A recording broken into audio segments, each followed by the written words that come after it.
এই ঘর দেখে শয়তান খুশি হয়, কিন্তু যে ঘরে নামাজ হয়, যে ঘরে রোজা হয়, যে ঘরে কোরআনের তিলাওয়াত হয়, যে ঘরে রাতের বেলায় সেজদায় পড়া মানুষের গুনাহগারি হয়, ও ঘরে রহমতের ফিরিস্তা নাযিল হয়।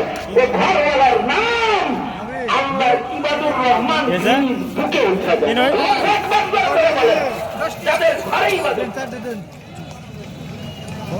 والذين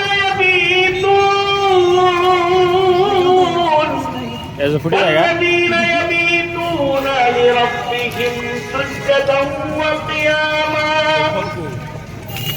সুতরাং মুসলমান তার ঘরে নামাজ পড়বে, রাতে বেলা তার ঘরে কোরআন পড়বে, তাহলে তার নাম আকাশে আসমানের খাতায় উঠবে।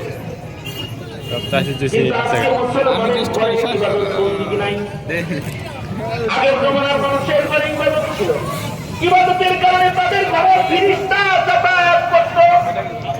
সাহাবী ঘরের ভেতরে বসে সূরা